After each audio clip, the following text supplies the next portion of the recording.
Eu vou te ensinar a ser rico. Por que a classe média atual sente que nunca progride financeiramente? Para o empresário e palestrante de sucesso Ben Zruel, a resposta está nos gastos para manter um padrão de vida mais alto do que a família pode ter, o que acaba levando a dívidas com juros altíssimos, que só são pagos contraindo novas dívidas. É possível escapar dessa situação? De acordo com Eu Vou Te Ensinar a Ser Rico, não apenas se pode abandonar o endividamento, mas também é possível, ao mesmo tempo, construir a tão desejada liberdade financeira, com passos bastante simples. Interessado? Vamos conferir as dicas do autor. Perdendo o sono. É muito comum iludir-se com campanhas publicitárias que fazem certas compras parecerem irresistíveis. Todos os dias, milhões de brasileiros adquirem produtos que estouram o orçamento e acabam recorrendo para empréstimos para fechar a conta do mês.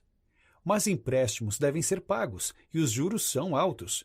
Para fugir disso, muitas famílias optam por fazer essas compras no cartão de crédito, pensando que assim controlam melhor seu orçamento.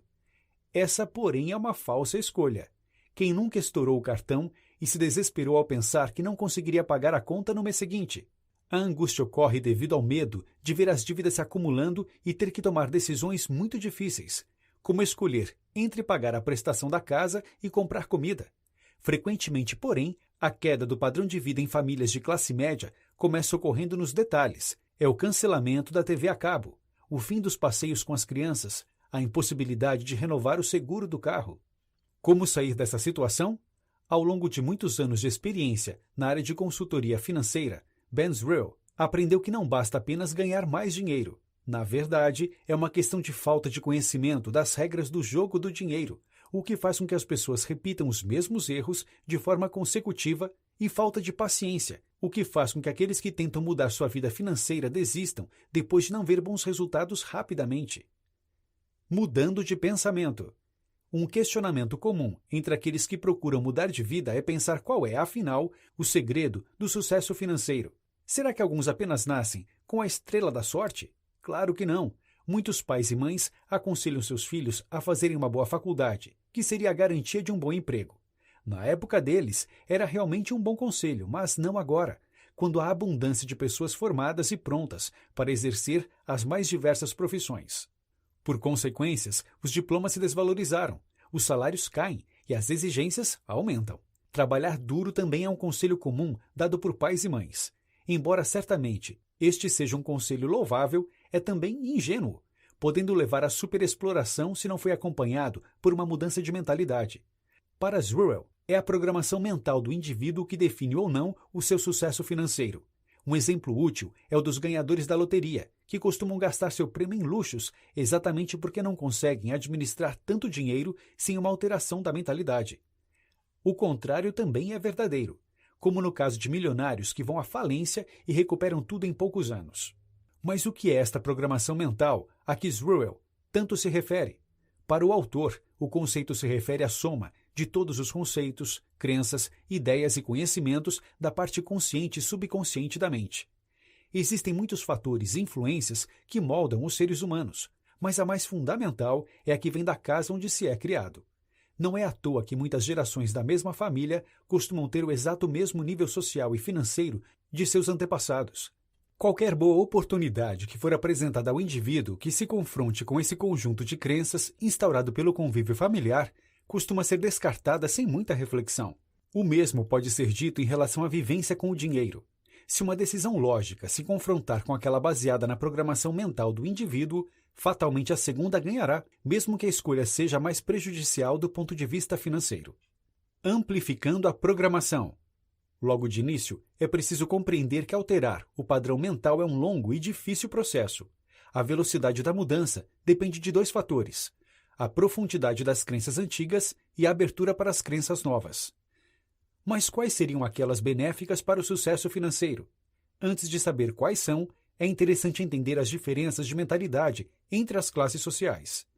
Enquanto os pobres precisam de sobrevivência, a classe média precisa de conforto e os ricos precisam de liberdade financeira. Assim, a busca da classe média a torna dependente dos caprichos dos ricos. Mas por que os ricos não precisam também de conforto? Eles de fato precisam, e esse conforto vem juntamente com a liberdade que almejam em primeiro lugar. As diferenças de mentalidade das diferentes classes também acabam por estabelecer o padrão de planejamento de cada uma. Enquanto os pobres costumam planejar diariamente, a classe média tem por hábito planejar mensalmente, e os ricos focam em planejar anualmente ou até mesmo por um período mais longo. Isso permite que tenham vidas muito diferentes da classe média, que gasta tudo o que tem para manter um padrão acima de suas posses. E como todos, em seu meio social, vivem da mesma forma, um indivíduo da classe média não julga que há qualquer coisa de errado nisso e às vezes acha mesmo que está progredindo por ter mais bens. Existem vários erros na perspectiva financeira da classe média em geral. Em primeiro lugar, é comum que o indivíduo neste meio acredite que basta ganhar mais dinheiro para resolver seus problemas no orçamento. Embora o pensamento pareça correto em teoria, ele tem uma lógica falha facilmente percebida na prática. À medida que o salário de um indivíduo da classe média cresce, também sobem seus gastos, impulsionados pela inevitável ascensão do padrão de vida. Isso acaba por gerar um padrão falso, que inevitavelmente conduz a estaca zero no fim de cada mês. Construindo a liberdade.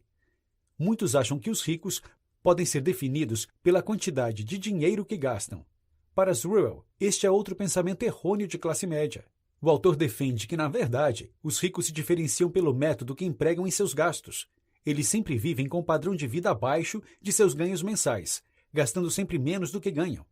Essa diferença é então investida para ganhar mais dinheiro, enquanto mantém o mesmo padrão de vida inicial. Mas como seguir esse modelo na prática? Para começar, saber exatamente o quanto se gasta por mês.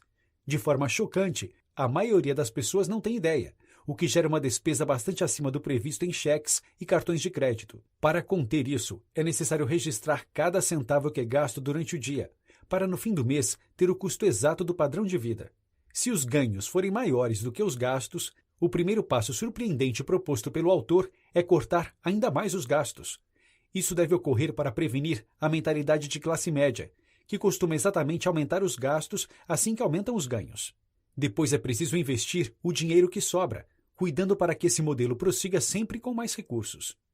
Se os gastos forem maiores do que os ganhos, Zruel sugere que não é necessário se punir desnecessariamente ao cortar radicalmente os gastos, até mesmo porque essa medida tem limites de ação bastante discerníveis. Ao invés disso, propõe ele mudanças doloridas, mas necessárias, para reequilibrar o orçamento, voltar à casa dos pais, colocar os filhos na escola pública, andar de ônibus. Apenas depois de medidas assim darem resultado é que será possível conquistar a liberdade financeira, muitas vezes tendo um padrão de vida superior ao de antes das medidas drásticas. Para isso é muito importante saber separar a vida pessoal da profissional, principalmente nos casos de microempreendedores. Em casos de crise financeira, esse segmento muitas vezes opta por cortar custos nos negócios, o que é sempre um erro. Sem investimentos, o negócio murcha, o que corta a renda do indivíduo. Começando o jogo. Anteriormente, aprendemos como lidar com o dinheiro e tomar algumas decisões considerando suas regras. A partir de agora, veremos como virar a partida e ganhar no final. Para começar, como solucionar de vez as dívidas acumuladas com erros passados. Muitos livros de finanças sugerem pedir orientação ao gerente do banco, mas Zruel vê essa medida como apenas temporária. Ao invés disso, sugere um método radical para corrigir de vez a vida financeira e criar um padrão de vida superior. De início, devemos lembrar que não vivemos em qualquer país. Estamos no Brasil, onde os juros legais dos bancos são os mais altos do mundo inteiro. Por que isso acontece? Não há qualquer justificativa para taxas tão altas em cartão de crédito e cheque especial. Por mais que os bancos afirmem alta inadimplência por parte de seus clientes, o fato é que a relação entre empréstimos em atraso e crédito total no Brasil está dentro da média mundial. A verdade é que no Brasil, o sistema bancário cobra as taxas que quer naquele momento, nunca querendo discutir os contratos de adesão com os consumidores, o que gera distorções absurdas na vida financeira do cidadão comum.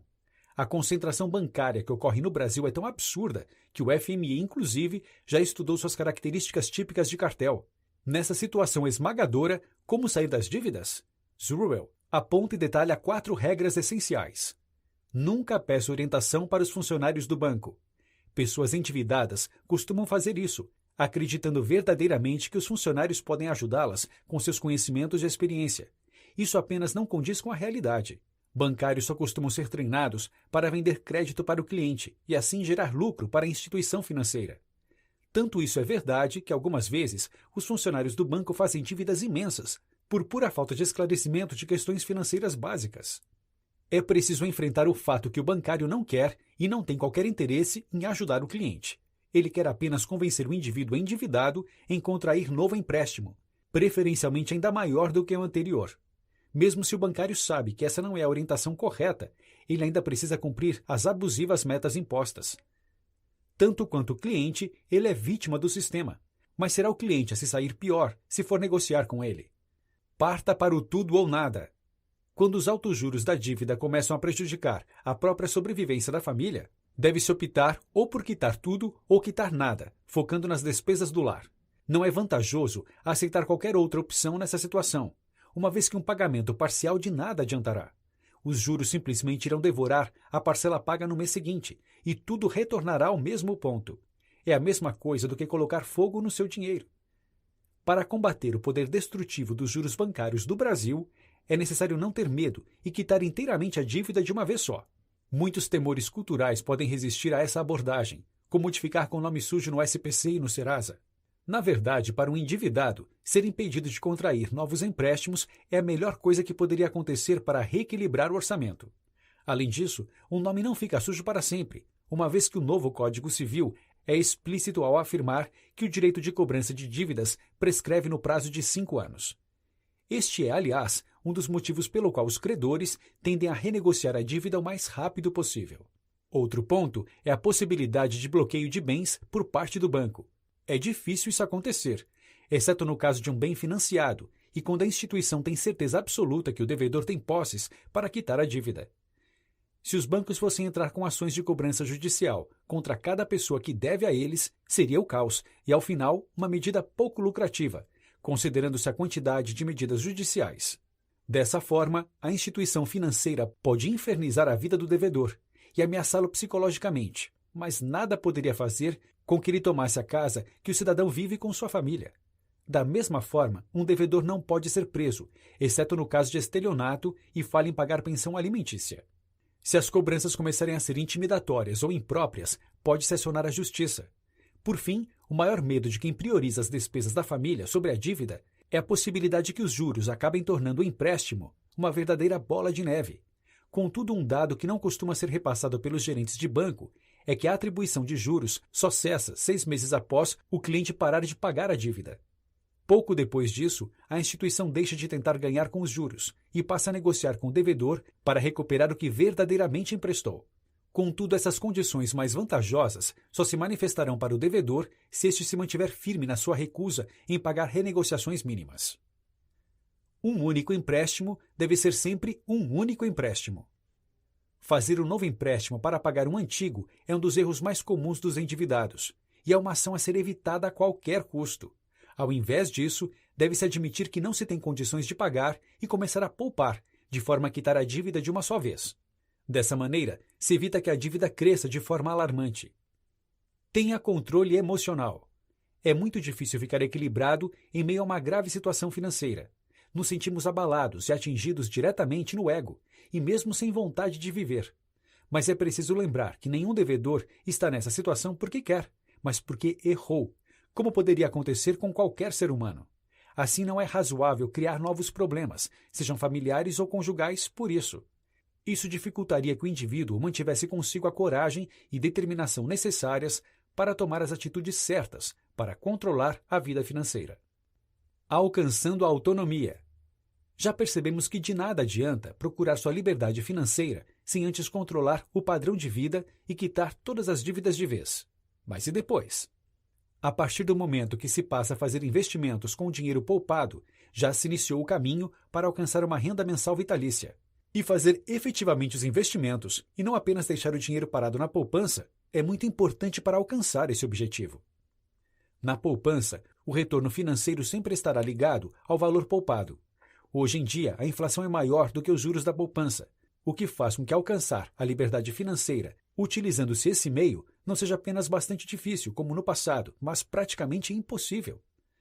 Com investimentos já é diferente. Dependendo de qual é feito, o retorno pode ser muitas vezes desproporcional ao dinheiro investido. Então, qual investimento é o mais vantajoso? Como Swirl demonstra, Depende em parte do objetivo de cada pessoa, mas ao final o tipo não realmente importa tanto. O mais crucial, defende o autor, é o investimento que fazemos em nós mesmos, em nosso conhecimento, em nosso desenvolvimento pessoal, em nossa saúde. Uma pessoa saudável tem menos chances de desenvolver doenças e gastar dinheiro em remédios e hospitais, o que dá a ela menos chances e disposição para crescer. Tomados estes cuidados para garantir uma maior eficiência no uso do tempo, deve-se atentar para o uso do cartão de crédito. Um dos maiores vilões do orçamento, ele parece tão cômodo que qualquer pessoa pode se descontrolar em seus gastos e acabar endividada ao pagar juros absurdos. Poderia ele ser um aliado para atingir a independência financeira? Certamente. Além de ser mais seguro do que um cheque, usado com parcimônia, ele permite um fácil controle dos gastos. Além disso, pode-se economizar ao aproveitar benefícios oferecidos por ele, como no programa de pontos. Contudo, as variadas armadilhas disponibilizadas pelo cartão de crédito fazem com que hoje apenas uma pessoa muito controlada e disciplinada possa usufruir dele e ter vantagens. Se não for o caso, o indivíduo corre sério risco de descontrolar-se novamente em sua vida financeira. É mais seguro, na maioria dos casos, então, manter-se apenas no uso de um cartão de débito. Para Zruel, as únicas compras que de fato justificam o uso de um cartão de crédito são aquelas voltadas para realizar um novo negócio ou adquirir capital de giro. Segundo o autor, todas as demais são desnecessárias e perigosas. Economizando dinheiro e estabelecendo um método. Guardar dinheiro é um dos passos mais importantes para alcançar a liberdade financeira, mas muitas pessoas têm dificuldade em fazê-lo. Um erro muito comum é que a maioria da população que economiza espera até o fim do mês para colocar o dinheiro que restou na poupança. Como não há nenhuma força externa forçando o indivíduo a poupar, é fácil gastar quase todo o dinheiro que recebe, tornando a economia feita ínfima.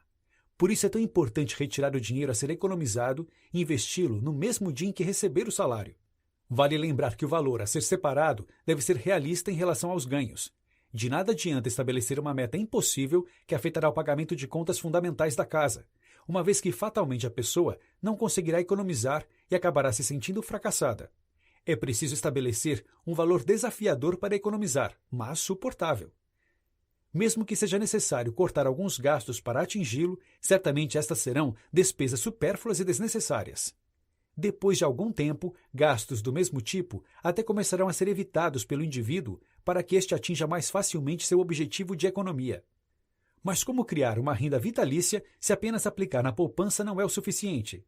Zruel expõe 3 métodos principais que podem ser seguidos. Juros de aplicações financeiras. Essa é a forma que o autor julga como sendo a mais simples. Aqui, os mesmos juros altos que podem destruir a saúde econômica do indivíduo quando ele se endivida, trabalham ao seu favor. Na verdade, um dos melhores países do mundo para aplicar dinheiro é o Brasil, uma vez que a taxa de juros compostos torna essas aplicações muito lucrativas. Existem diversas maneiras fáceis de aplicar dinheiro assim, como utilizar o Tesouro Direto ou produtos de renda fixa como CDBs. Contudo, essas formas não consideram o efeito corrosivo da inflação. Contudo, ainda existem formas para manter o poder de compra do investimento, como escolher fundos onde os juros são atrelados à inflação. Embora aqui o tempo de acumulação suba consideravelmente, ainda é menor do que aquele que é possível quando se utiliza apenas a poupança. Renda de imóveis. Normalmente, quando se fala desse método, as pessoas pensam de início que se refere a uma vida recebendo aluguéis, mas não é o caso. No Brasil, com uma taxa de retorno muito baixa, esse seria um caminho longo para garantir a independência financeira, embora seja um método recomendável nos países de primeiro mundo, que têm taxas de retornos altas. O método exposto por Zruel consiste em comprar imóveis abaixo do preço do mercado à vista, reformá-los, esperar pela valorização e então vendê-los com lucro. Parece simples, mas é necessário cautela. Além de ter acumulado quantidade considerável de dinheiro antes de começar, é preciso um profissional do ramo imobiliário de confiança para auxiliar o indivíduo a localizar os imóveis desvalorizados, que deverão estar cerca de 40% abaixo do preço de mercado. Para garantir mais lucratividade, é possível investir no ramo da construção civil. Contudo, ele é mais complicado do que parece, envolvendo inúmeros fatores que podem gerar prejuízos. Dessa forma, algumas precauções são necessárias, como começar com uma construção pequena, trabalhar com profissionais experientes e já contar previamente com atrasos. O investimento em renda de imóveis, como um todo, costuma envolver alguns gastos imprevistos, além de ausência de lucro por algum tempo. Entretanto, ao repetir a ação de compra, reforma e revenda a longo prazo, sem gastar o capital restante, será possível para os mais pacientes garantir com mais segurança a liberdade financeira. Royalties de MMN. Também conhecido como marketing multinível ou marketing de rede, o MMN é um modelo comercial de distribuição de produtos onde os consultores ou distribuidores não apenas são remunerados pelas vendas diretas, mas também recebem bônus pela produção das redes de distribuidores que ajudaram a formar.